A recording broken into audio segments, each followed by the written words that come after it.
Good morning everyone. Thermodynamicsৰ মই already দুটা assignment পঢ়াইছিলোঁ য'ত আমি 10টা কুৱেশ্যন অলৰেডি কৰাইছিলোঁ। নেক্সট আজি এগেইন আমি 10 কুৱেশ্যন লৈ আহিছোঁ য'ত তোমালোকে বিভিন্ন ধৰণৰ কেনেকুৱা ধৰণৰ থাৰ্মোডাইনামিক্সৰ কুৱেশ্যন আহে বা কেনেকুৱা ধৰণৰ টাইপৰ কুৱেশ্যন আহিব পাৰে তোমালোকৰ যিকোনো এটা এক্সামত তাৰ বিষয়ে আমি ডিছকাছ কৰিম। ঠিক আছে, সো আমি ভিডিঅ'টো ষ্টাৰ্ট কৰোঁ। সো প্ৰথম যিটো কুৱেশ্যন দিছে কি দিছে, calculate the work done when 4.5 gram of hydrogen peroxide react against a pressure of 1 atm at 25 degree Celsius. ঠিক আছে, এইটো কুৱেশ্যন দিয়া আছে। এতিয়া তাত তোমালোকৰ কি দিয়া আছে, যিটো হাইড্ৰজেন পেৰক্সাইডৰ যিটো ৰিয়েকশ্যন হয় সেইটো ৰিয়েকশ্যন তোমালোকক দিয়া আছে। এতিয়া কুৱেশ্যনটো কি হৈছে, তোমালোক মেইনলি সুধিছে যে হাইড্ৰজেন পেৰক্সাইডে যদি ৰিয়েক্ট কৰে এগেইনষ্ট প্ৰেছাৰ, বুজি পাইছা, মানে বস্তুটোত সোমাই আছে দেই, এগেইনষ্ট প্ৰেছাৰৰ এগেইনষ্টত তুমি ৱৰ্ক ডান কৰিব লাগিব। প্ৰেছাৰৰ এগেইনষ্টত যদি ৱৰ্ক ডান কৰিব লাগে মানে সি কি হ'ব লাগিব, এক্সপানশ্যন হ'ব লাগিব। এক্সপানশ্যন হোৱা মানে সি কি হ'ব লাগিব, ডাব্লিউ কি হ'ব লাগে, সদায় নিগেটিভ হ'ব লাগিব। আণ্ডাৰষ্টেণ্ড অৰ নট, বুজি পাইছা? চ' আমি কুৱেশ্যনটো কৰিব ট্ৰাই কৰোঁ। ইয়াতে কোনো ধৰণৰ ৰিলেশ্যন দিয়া নাই, কিন্তু আমি এটা বস্তু জানো যিটো আমাৰ W work done is equal to minus del NG RT. ঠিক আছে, ইয়াতে চোৱা, ইয়াতে আমাক কাৰ কথা সুধিছে, ইয়াতে সুধিছে তোমালোকক, কুৱেশ্যনটো ভালকে মন দি যাবা, ইয়াতে সুধিছে তোমালোকক হাইড্ৰজেন পেৰক্সাইডৰ কথা। ইয়াতে হাইড্ৰজেন পেৰক্সাইড আমাৰ ওচৰত কিমান মোল আছে, 2 মোল আছে। ঠিক আছে, প্ৰথমতে আমিতো মোলাৰ, এইটো হ'ল নাম্বাৰ অফ মোল অফ যিটো ৰিয়েক্টেণ্ট আছে তাৰ। চ' যেতিয়া কৰিব যাবা হাইড্ৰজেন পেৰক্সাইডৰ প্ৰথমতে মোলাৰ মাছটো ওলাই লোৱাচোন, কিমান হ'ব। হাইড্ৰজেন পেৰক্সাইডৰ মোলাৰ মাছ তোমালোকৰ হাইড্ৰজেনৰ পৰা আহিব 2 আৰু অক্সিজেনৰ পৰা আহিব 16 × 2 = 32 = 34 গ্ৰাম পাৰ মোল। ঠিক আছে, চ' ইফালে আহিব 4.5 আৰু তলফালে থাকিব 34। ঠিক আছে, এইখিনি পালা মোল। তাৰপিছত তোমাক সুধিছে 8.314, কাৰণ কিয় তোমাক কিহত সুধিছে, এইটো জুলত সুধিছে। 8.314 জুল পাৰ কেলভিন পাৰ মোল ইনটু টেম্পাৰেচাৰ কিমান আছে, 25 ডিগ্ৰী চেলচিয়াছ, অৰ ইউ কেন চে 298 কেলভিন। চ' এনচাৰটো কি পাবা তোমালোকে, যদি কেলকুলেট কৰি চোৱা তোমালোকে কিমান পাবা, 163.9 জুল। ঠিক আছে, এইটো এটা বহুত ধুনীয়া কুৱেশ্যন আছিলে। এনেকুৱা কুৱেশ্যন তোমালোকৰ যিকোনো এক্সামত বনিব পাৰে। অ'কে, চ' নেক্সট কুৱেশ্যনটো চাওঁ। নেক্সট কুৱেশ্যনটো কি দিছে, for a reversible adiabatic expansion dp/p is equal to, তোমাক সুধিছে এক্সপানশ্যনটো কি দিয়া আছে, এক্সপানশ্যনটো দিয়া আছে তোমাক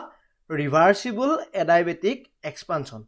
অ'কে, চ' ৰিভাৰ্চিবল এডাইবেটিক এক্সপানশ্যন যেতিয়া হ'ব তেতিয়া তোমালোকে এটা বস্তু মনত ৰাখিবা,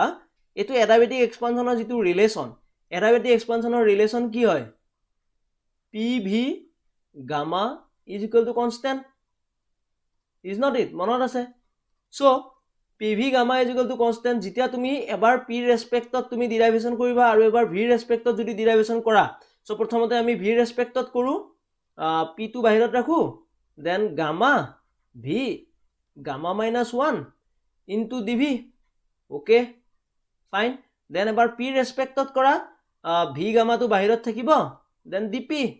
ইফালেতো কনষ্টেণ্ট আছে, চ' ইট উইল ইকুৱেল টু 0। চ' নাও আমাক কি ওলাব দিছে, আমাক dp/p ওলাব দিছে। চ' আমি dp/p টো v to the power gamma, dp টো ইফালে ৰাখোঁ আৰু p gamma v gamma -1 dv টো আমি ইটোফালে লৈ গৈছোঁ। ঠিক আছে, এইখিনিলৈকে বুজিছা? নেক্সট চোৱা, এতিয়া কি হ'ব, নেক্সট আমাক কি কৰিব লাগে, আমাক dp/p ওলাব লাগে। চ' dp/p, p টো ইফালে লৈ আহা, সিটোফালে সেইখিনি লৈ যোৱা, গামা আছে ওপৰত, v গামা -1, তলত আছে v গামা কিন্তু dv। চ' v গামা -1 মানে এনেকুৱা হ'ব ন, v gamma -1 minus gamma is equal to v -1, বুজি পাইছা?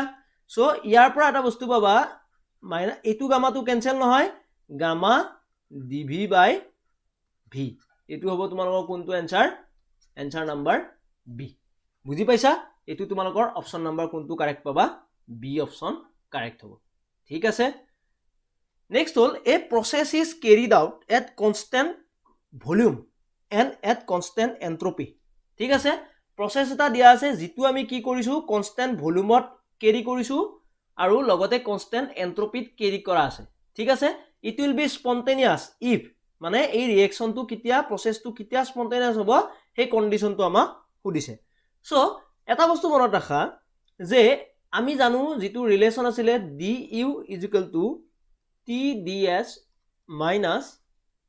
P D V T D S minus P D V যেতিয়া এট কনস্ট্যান্ট ভলিউম আহিব at constant V D V is equal to 0 at constant entropy ds is equal to 0 মনত আছে so এতিয়া তোমাক সুধিছে যে ৰিএকচনটো কিতিয়া স্পন্টেনিয়াস হ'ব সো স্পন্টেনিয়াস হ'ব লাগিলে ৰিএকচনটো কি হ'ব লাগিব অকল ৰিলেশনটো কোনটো বাছি আছে এটো তোমালোকৰ কি হ'ব লাগিব del u is equal to কি হ'ব লাগিব তোমালোকৰ less than 0 হ'ব লাগিব তেতিয়া তোমালোকৰ স্পন্টেনিয়াস হ'ব বুজি পাইছা না বস্তুটো মানে তোমাক বস্তুটো সুধিছে dv যেতিয়া 0 হয় ds যেতিয়া 0 হয় ৰিএকচনটো স্পন্টেনিয়াস হ'ব লাগিলে কোনটো ৰিলেশন ইয়াৰে কাৰেক্ট হ'ব এটো সুধিছে সো dv আৰু ds ৰ লগত ৰিলেশন থকা বস্তুটো এটোই আছিল বুজি পাইছা এটো ইকুৱেশনৰ পৰা তুমি কৰিব লাগিব নেক্সট কোৱেশ্চন চোৱা for the reaction at 298 Kelvin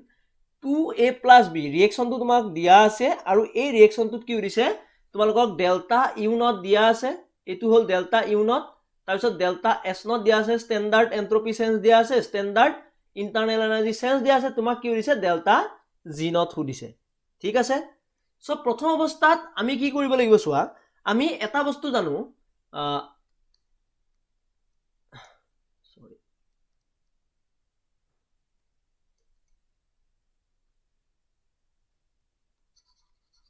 আমি এটা বস্তু জানো কি হয় ইয়াতে যে প্ৰথম ৰিলেশনটো আমি ইউ আৰু ডেল্টা এস দিয়া আছে ন প্ৰথম আমি এটা বস্তু ৰিলেশন জানো delta H not is equal to delta U not plus delta N G R T আমি এইটো ৰিলেশন জানো সো প্ৰথম অৱস্থাত আমি কি কৰো delta N G is equal to কিমান হ'ব তোমালোকৰ যদি চেঞ্জ কৰা প্ৰডাক্টত আছে 2 মোল গ্যাস আৰু ৰিএক্টেন্টত আছে 3 mole gas so 2 - 3 is equal to -1 মানে ডেল্টা এন জি পালা আমাকতো ডেল্টা জি উদিছে ন ডেল্টা জি নট উদিছে ফাইনালি ডেল্টা জি নটৰ কাৰণে ফৰ্মুলা কি delta H naught minus T delta S naught হেতু ৰিলেশন উলাব লাগিলে প্ৰথমতে আমি ডেল্টা এইচ নট তো মনত ৰাখিব লাগিব উলাব লাগিব ডেল্টা ইউ নট কিমান আছে 10.5 তাৰপিছত ডেল্টা এন জি আছে -1 r টু কিহত থাকে r ৰ ভ্যালুটো যেটো আছে r ৰ ভ্যালু নৰমালি কিমান হয় 8.314 সো r ৰ ভ্যালুটো ইয়াতে কিমান হ'ব জুল পার কেলভিন কিন্তু ইয়াতে আমাক কিলো জুলত লাগে ন সো কেনে 8.314 * 10⁻³ টেম্পারেচার আছে তোমালোকৰ 298 টেম্পাৰেচাৰটো হল 298 কেলভিন সো ইয়াৰ পৰা যেতিয়া ক্যালকুলেট কৰিবা 12.98 কিলো জুল পার মোল পালা ডেল্টা এইচ নট কিমান পালা 12.98 কিলোজুল পার মোল ওকে ফাইন নেক্সট আমাক কি উলাব লাগে এতিয়া ডেল্টা জি নট উলাব লাগিলে delta H naught minus T delta S naught so delta H naught কিমান আছে -12.98 টেম্পারেচার আছে 298 এন্ট্রপি কিমান দিছে এন্ট্রপি দিছে 44.1 বাট এন্ট্রপিটো চোৱা এগেইন এন্ট্রপি যেটো ইউনিট আছে সেই ইউনিটটো কি হত দিয়া আছে জুল পার কেলভিনত দিয়া আছে সো এটো আমি কি কৰিব লাগিব কিলো জুললৈকে লৈ যাব লাগিব ঠিক আছে কাৰণ কিয় আমাক যিকিটা অপচন দিয়া আছে সেই অপচন কেইটাত তোমালোকৰ কি আছে এনসাৰটো অপচন কেইটাত কিলো জুল পাৰ মোল আছে ইউনিটটো সো এটো যদি তোমালোকে ক্যালকুলেট কৰা কিমান পাবা 0.16 কিলো জুল পাৰ মোল ক্যালকুলেট কৰি চাবা आराम से उलाबो एतो ऑप्शन नंबर कोनটো হ'ব option number B will be the correct option ঠিক আছে নেক্সট আমি নেক্সট কোৱেশ্চন টো লাগে সো এটো কোৱেশ্চনত কি দিছে activity of 2.5 mole of a substance changed from 0.0 05 to 0.35 activity মানে আমি যেটো a ৰে বুজাও ঠিক আছে activity a ৰে বুজাও what would be the change in its free energy at 27 degree Celsius একদম ইজি যেনেকে ডেল্টা g ৰ যেটো ৰিলেচন activity লগত হেতু মনত কৰিলে হল delta g is equal to etu alman kebal hei gumrah koribo dise nrt ln p2 by p1 or you can say a2 by a1 so n kiman ase amar kane 2.5 temperature ase tumalokor kane 8.314 r2 ase temperature kiman ase 27 degree celsius or you can say 300 kelvin ln a2 ase 0.35 আৰু a1 আছে 0.05 so যদি calculate কৰা কিমান পাবা point জুল ঠিক আছে আমি প্ৰথমতে জুলত উলাইছো নেক্সট এটো যদি তোমালোকে কিলো জুললৈকে লৈ যোৱা কিমান হ'ব 12.13 কিলো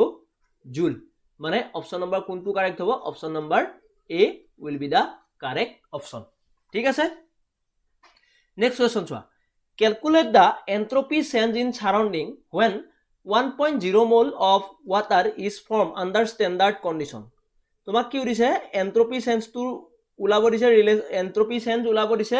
surrounding ৰ কাৰণে এটা কথাটো হল চোৱা যেটো ওয়াটাৰৰ ফৰ্ম কৰে ওয়াটাৰ ফৰ্মত standard enthalpy of formation of water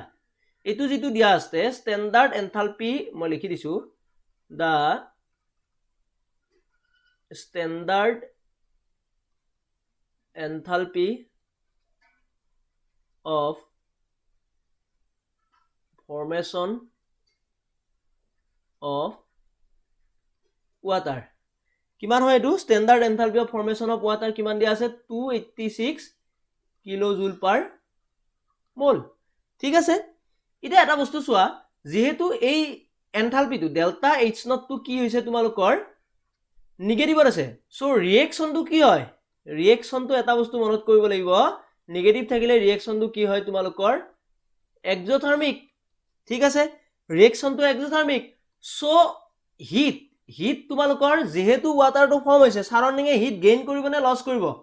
সাৰাউন্ডিং A hit কি কৰিব গেইন কৰিব কাৰণ ক ৰিঅ্যাকশনটো এক্সোথাৰ্মিক হিট গেইন বাই মনত ৰাখিবা কাৰণ ক আমাক এন্ট্ৰপি উলাব দিছে এন্ট্ৰপি উলাব দিলে হিট লাগিব হিট গেইন বাই আমাক সাৰাউন্ডিং এৰ এন্ট্ৰপি উলাব দিছে heat gain by surrounding is equal to কিমান হ'ব 286 কিলোজুল পাৰ মোল বহুতে এইটোৱে নেগেটিভত উলাই দিব হেকাৰণে অপচনত নেগেটিভ আছে ঠিক আছে so delta s of surrounding কি হ'ব delta h of surrounding divided by temperature এৰিয়া তোমালোকৰ এইটো কিমান আছে 286 কিলোজুল পাৰ মোল আমাক অপশন কেটাত ইউনিট কেটা কি আছে জুলত আছে 286 ইনটু 10^3 জুল পাৰ মোললৈকে লৈ যোৱা টেম্পাৰেচাৰটো দিয়া নাই কিন্তু এটা বস্তু জানা নটটো কিতিয়া আহে 298 কেলভিনত আহে সো এটো টেম্পাৰেচাৰটো কিমান হ'ব 298 কেলভিন অৰ देयरफॉर যদি তোমালোকে ক্যালকুলেট কৰা 959.73 joule per kelvin option number কোনটো কারেক্ট হ'ব অপশন নাম্বার সি এটো পয়েন্টটো ইয়াতে নাই দে ইয়াতে আছে ঠিক আছে এটো পারিবা নেক্সট কোৱেশ্চনলৈকে যাও for mixing of ideal gas at 25 degree Celsius and 1 atm for mixing of two ideal gas at 25 degree Celsius and 1 atm which one of the following is incorrect so বস্তুটো হ'ব কি কৰিব লাগিব মিক্সিংত তোমালোকৰ হয় টেম্পাৰেচাৰ অফ মিক্সিং তোমালোকৰ 0 হ'ব লাগে এটো জানো delta h of mixing greater than 0 হ'ব লাগে এটো হয় delta v of mixing less than equal to 0 হ'ব লাগে কেৱল এন্ট্ৰপি হয় ইনক্ৰিজ হয় বা ডিক্ৰিজ হয় এন্ট্ৰপি কিতিয়াও 0 হ'ব নোৱাৰে সো অপশন নম্বৰ কোনটো কাৰেক্ট হ'ব কাৰেক্ট অপশন তোমালোকৰ কাৰণে দি আহিব ঠিক আছে বুজি পাবা নেক্সট আমি 1 mole of an ideal gas expand reversibly and adiabatically from volume 10 decimeter cube and temperature 298 Kelvin to volume 20 decimeter cube মানে ভলিউম আছে তোমালোকৰ ইনিশিয়াল ভলিউম আছে 10 decimeter cube মনত কৰিবা ফাইনাল ভলিউম আছে তোমালোকৰ 20 decimeter cube তাৰছত টেম্পাৰেচাৰ আছে টেম্পাৰেচাৰ T1 আছে তোমালোকৰ 298 কেলভিন আৰু T2 আছে তোমালোকৰ 250 কেলভিন ঠিক আছে আমাক সুধিছে calculate the entropy change for the process এটা বস্তুটো হল যেহেতু এটা ৰিএকচনটো ৰিভাৰ্সিবল বুলি কৈছে মনত ৰাখা যেহেতু ৰিএকচনটো কি হৈছে ৰিভাৰ্সিবল ডাইৰেক্টলি আমাক পইণ্ট আউট কৰি দিয়া আছে ৰিভাৰ্সিবল এণ্ড এডাইবেটিক কৈছে ৰিভাৰ্সিবল এণ্ড এডাইবেটিক কোৱাৰ লগে লগে ডেল্টা এছ টো কি হ'ব ডেল্টা এছ ইকুৱেল টু 0 হ'ব কাৰণ কিউ 0 হৈ যাব এডাইবেটিকত সো ডেল্টা এছ 0 হ'ব সো অপচন নম্বৰ কোনটো কাৰেক্ট হ'ব অপচন নম্বৰ তোমালোকৰ এইটো কাৰেক্ট হ'ব নহলে তোমালোকে ডেল্টা এছ সিপিএলএন T2/T1 এটুত কৰিব লাগিল আৰএলএন T2/T1 এটুত কৰিব লাগিল কিন্তু হেতুত কৰিব নালাগে ঠিক আছে কাৰণ কিয় তোমালোকৰ ইয়াতে ডাইৰেক্টলি দিয়াই আছে মেনশন কৰি দিছে যে ৰিভাৰ্সিবলি এণ্ড এডাইবেটিকলি মানে কোৱেশ্চন বিলাক থাৰ্মোডাইনামিক্সৰ কোৱেশ্চন হে ফিজিকেলৰ যে যিমানে বেছি মানে বস্তু ভৰাই দিব সিমানে বেছি কোৱেশ্চনটো কনফিউজিং হ'ব কিন্তু কোৱেশ্চনটো সহজ হয় ঠিক আছে next question calculate the entropy of mixing of 1 mole of oxygen gas and 2 mole of hydrogen gas কি দিছে 1 mole of oxygen gas আৰু 2 mole hydrogen gas দিয়া আছে তাক কি কৈছে কি কৰিব দিছে 2 mole of hydrogen gas assuming that no chemical reaction occur and the gas mixture behave ideally so ইয়াতে তোমালোকে মনত ৰাখিব লাগিব এন্ট্ৰপি মিক্সিং উদিছে এন্ট্ৰপি মিক্সিং উদিলে তোমালোকৰ ডাইৰেক্টলি এটা ফৰ্মুলা আছিল ডাইৰেক্ট ফৰ্মুলাটো কি আছিল মই লিখি দিছো ডেল্টা এটুৰ কোৱেশ্চন কিন্তু বনিব দেই এটু কোৱেশ্চন স্পেশালি বনে delta S of mixing equal to summation of কি আছিল কাই আই ln কাই আই বুজি পাইছা সো ইয়াতে প্ৰথমতে আমি কি কৰিব লাগিব মোল ফ্ৰেকশন ওলাব লাগিব দুটা গ্যাস আছে এটা গ্যাস হল তোমালোকৰ নাইট্ৰজেন কিমান গ্যাস আছে নাইট্ৰজেন নহয় আমাৰ কানে আছে অক্সিজেন গ্যাস আছে কিমান তোমালোকৰ অক্সিজেন গ্যাস আছে 1 মোল অক্সিজেন আছে 1 মোল আৰু হাইড্ৰোজেন আছে তোমালোকৰ কিমান মোল 2 মোল ঠিক আছে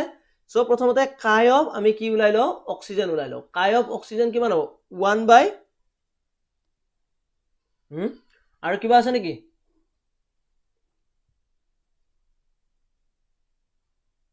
কি হ'ব তোমালোকৰ কাই অফ অক্সিজেন কিমান হ'ব 1/3 or you can say 0.33 or কাই অফ হাইড্ৰোজেন কিমান হ'ব কাই অফ হাইড্ৰোজেন তোমালোকৰ কাৰণে আহিব কিমান আহিব 2/3 or you can say 0.67 ঠিক আছে কাই অফ হাইড্ৰোজেন পাই গলো now delta s of mixing তোমালোকৰ কাৰণে কি আহিব -r summation of ni ln কাই আই ইয়াতে এইটো কাই আই নহয় দে মই এখানে গণ্ডগোল লাগিছে এটো কাই আই নহয় ni ঠিক আছে n মানে হল নাম্বাৰ অফ মোল এটো কোৱেশ্চন মই এবাৰ ডিব্ৰুগড় ইউনিভাৰ্সিটি 2019 ৰ পেপাৰত আহিছে n1 ln কাই 1 আৰু n2 ln কাই 2 সো -8.314 n1 কিমান আছিল n1 আছিলে তোমালোকৰ 1 মোল আৰু ln আছিলে 0.33 আৰু এটো আছিলে 2 মোল আৰু ln আছিলে 0.67 সো ইতিয়া যদি তোমালোকে ক্যালকুলেট কৰা তোমালোকে কিমান পাবা জানানে 15.88 জুল পাৰ কেলভিন মনত ৰাখিব সো এইটো বস্তু ফৰ্মুলাটো মনত ৰাখিলে হল ডেল্টা এস অফ মিক্সিং টু তোমালোকে আৰামছে ওলাব পাৰিবা ওকে নেক্সট কোৱেশ্চন চোৱা 1 mole of nitrogen gas is mixed with 3 mole of oxygen gas at 25 degrees Celsius to form a mixture at the final pressure of 1 atm the initial pressure of each being also 1 atm calculate the molar entropy of mixing ঠিক আছে molar entropy of mixing ওলাব দিছে তোমালোকক molar entropy of mixing যদি ওলাব লাগে তেতিয়া কি কৰিব লাগিব directly molar entropy of mixing ওলাব দিছে দেই এবাৰ সো ইয়াতে কি হ'ব তোমালোকৰ একে কাহিনী একে মানে তোমালোকৰ কি হ'ব এবাৰ কাই অফ নাইট্ৰজেন ওলাইলো নাইট্ৰজেন কিমান আছে 1 মোল আৰু টোটাল মোল আছে 1 + 3 = 4 সো এটো কিমান হ'ব 0.25 আৰু কাই অফ অক্সিজেন তাৰপিছত কাই অফ অক্সিজেন কিমান হ'ব 3/4 or you can say 0.75 তাৰপিছত ডেল্টা এছ অফ মিক্সিংটো তোমালোকে আৰামছে ওলাই দিব পাৰিবা অলপ আগতে কৰিছো ডেল্টা এছ অফ মিক্সিং তোমালোকে যদি কৰিবা কৰিলে তোমালোকৰ কিমান হ'ব 4.67 তোমালোকৰ কি আহিব এনসাৰ আহিব ওকে ঠিক আছে এটো কোৱেশ্চন কৰি চাবা আৰামছে ওলাই যাব আগৰ কোৱেশ্চনটো মই কৰাই দিছো সো একাৰণে এটো কোৱেশ্চন নকৰাও একেই question calculate the molar entropy of mixing in joule per kelvin পাৰ মোল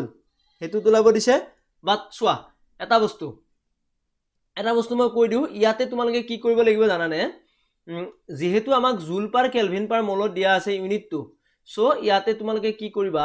ডেল্টা এছ অফ মিক্সিং যেটো আছে হেতু তোমালোকৰ r summation of ni ln যাই আই কাই আই এটো ফৰ্মুলাত তোমালোকে পুট কৰিলে ওলাই যাব ঠিক আছে এটো ফৰ্মুলাত পুট কৰিবা আৰামছে ওলাব মই কৈ দিও তথাপিও মাইনাস r এবাৰ লিখিছো তোমালোকৰ কি আহিব n1 নহয় সৰি এটো তোমালোকৰ চোৱা এটো যেতিয়া কৰিবা না মই দেখাই দিও এটো যেতিয়া কৰিবা তোমালোকে চোৱা r = r ৰ ইউনিট কি আছিল জুল পাৰ কেলভিন পাৰ মোল মই একেলগে ইউনিটটো চাই দিছো আৰু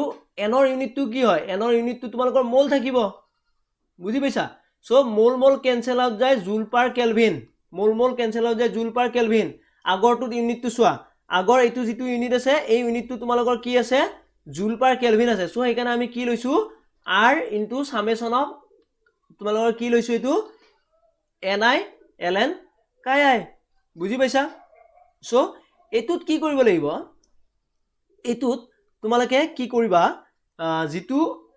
ডেল্টা এছ অফ মিক্সিং আছে হেতু কি কৰিব লাগিব r অফ summation of কাই আই ln যাই আই ল'ব লাগিব কাৰণ কিয় কাইৰ কোনো ধৰণৰ ইউনিট নাথাকে ইয়াৰ অকল ইউনিটটো কি হয় জুল পাৰ কেলভিন পাৰ মোল আৰু তোমাক জুল পাৰ কেলভিন পাৰ মোলতে ইউনিটটো ওলাব দিছে বুজি পাইছা সো এইকাৰণে এটো কি আহিব তোমালোকৰ কাই 1 ln কাই 1 প্লাস কাই 2 ln কাই 2 ইউনিট কেটা মনত ৰাখিলে হল r ৰ ফৰ্মুলা হল 8.314 কাই 1 পাইছা কিমান 0.25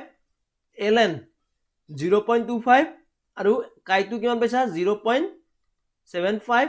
ln পাইছা তোমালোকে 0.75 এখিনি যদি ক্যালকুলেট কৰি উলুৱা তোমালোকে কিমান পাবা জানানে এই ফৰ্মুলাটো এই ইউনিটটো পাবা তোমালোকে কিমান পাবা 4. এই এনসাৰটো পাবা 4.6 জুল পাৰ কেলভিন পাৰ মোল বুজি পাইছা সো আজি 10টা কোৱেশ্চন কৰালো আমি নেক্সট আকৌ 10টা কোৱেশ্চন কৰাম থাৰ্মোডাইনামিক্সৰ ঠিক তেনেকে কেমিক্যাল কাইনেটিক্সৰো কৰাম সো তোমালোকে ভিডিওবোৰ পাইলে তোমালোকৰ ফ্ৰেণ্ডক এটা বা দুটা ফ্ৰেণ্ডক শেয়াৰ কৰিবা okay thank you for watching